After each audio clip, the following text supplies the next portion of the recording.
The only way for progressives to win, and we could debate whether it's Dem exit versus hostile takeover of the Democratic Party, whether it's a third party or whatever. I'm not going to get into that right now.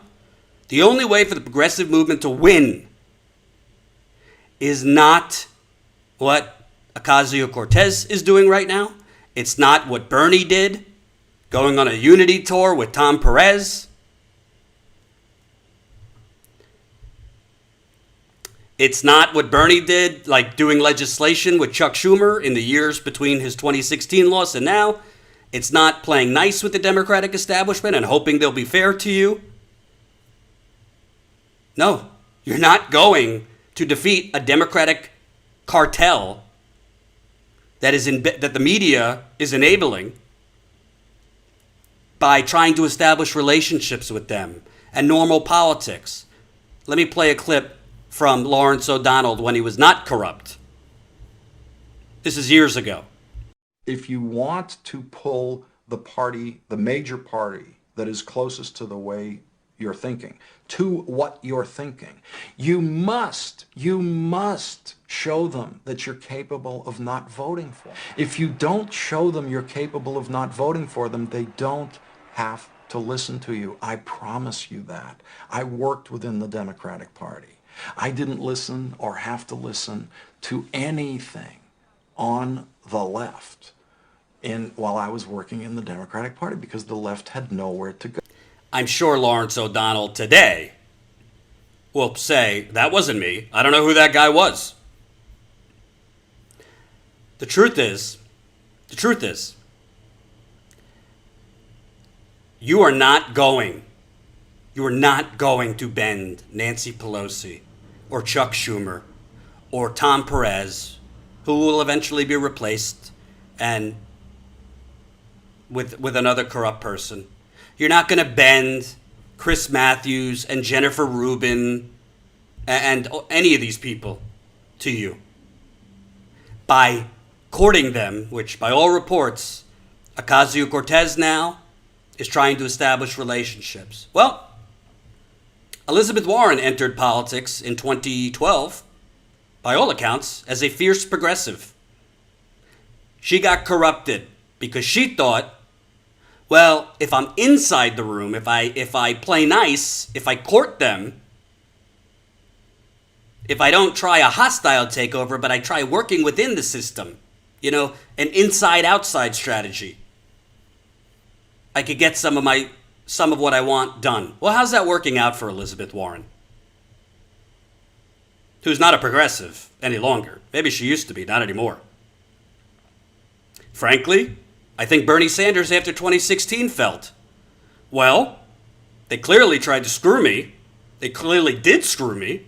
So the best path now is I'll do a unity tour. I'll work with Schumer. I'll rhetorically be nice with them. I'll go around the country and try and save Obamacare while still pushing Medicare for all. From the beginning of the 2020 race, I'll pledge that I'm going to vote for the nominee. If I don't win, I'm not going to go hard after Biden. And maybe then it'll be a fair fight. Again, I've already said the mistakes he's made strategically. But the bottom line is, the Democratic Party right now is the Republican Party of the 1990s. Let me repeat that. The Democratic Party right now is the Republican Party of the 1990s. And the Republican Party right now is something we've never seen before.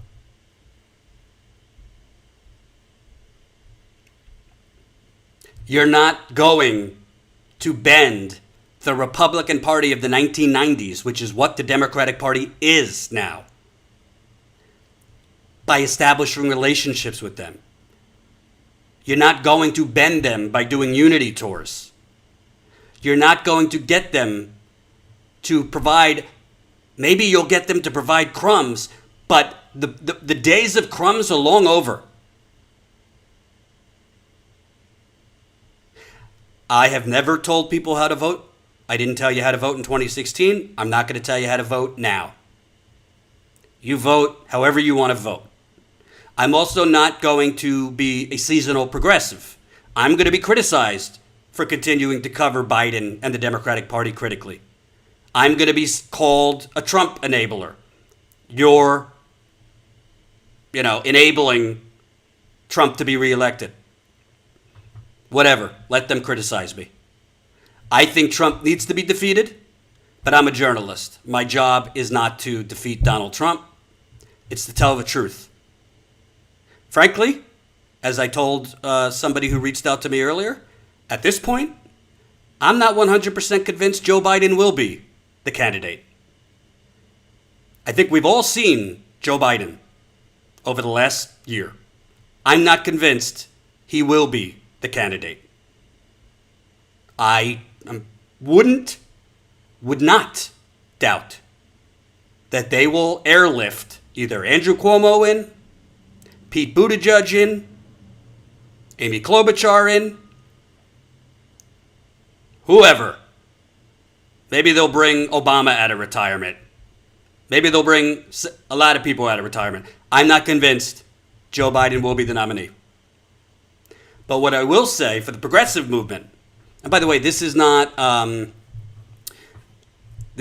me like endorsing any one person as like the person to pick up the baton from Bernie Sanders. Because I don't think the truth is, I don't think the right step going forward is one person to pick up the baton. Yes, we need a leader. I have thoughts on who that should be. I feel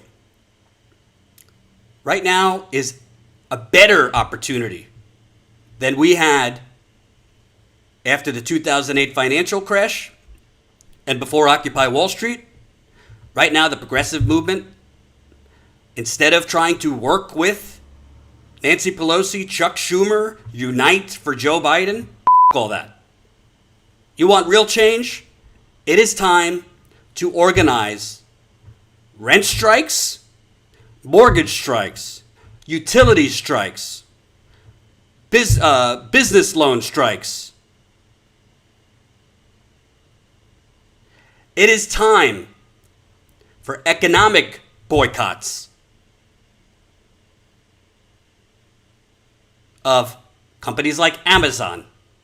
It is not, the focus to me should not be on let's unite around Joe Biden. You know what? The Democratic Party, if they made their bed with Joe Biden or whoever they're going to airlift in other than Joe Biden. And by the way, for once, I have to credit Jake Tapper. I think he said it really, really well. Let's take a look.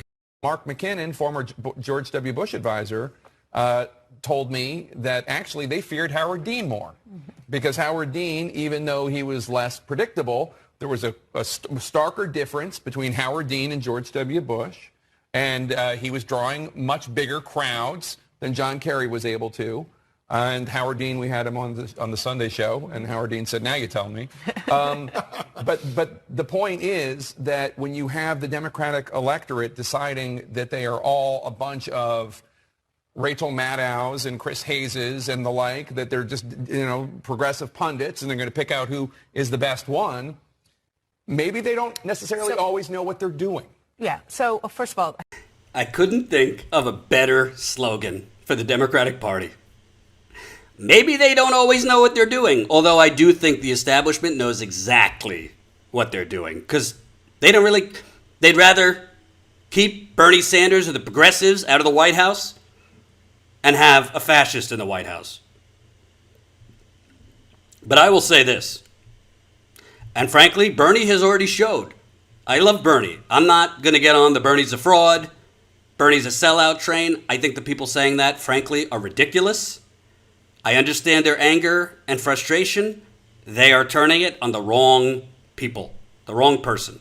I will criticize Bernie. I have, and there's more to criticize him. Right now, I have said this time and time again. The difference between us and France, for example, the difference between us and France, the reason France has had a yellow vest movement and other countries have had similar protests that have actually made a difference. By the way, France's Yellow Vest movement, they forced President Emmanuel Macron to make serious concessions because they shut down. But why did those people in France why were they willing to take the risk? Because those people have health care that aren't tied to their employment. In Germany, in France, and these other countries, healthcare is not even a thought. It's just a part of society that you have it through your government. So people are more free to protest. And not just to protest to feel like, oh, they have a voice, but to protest to shut down, to take power. There's a difference between protesting to scream out against immoral evilness in government and protesting to shut down and force your economic, social, environmental justice. Hope you enjoyed that last video. Hop on over to statuscoup.com where you can sign up for our email list and become a member for as low as $5 to $10 a month. Membership is how we grow. That's statuscoup.com/join. And remember, join our email list so we can grow the revolution with you.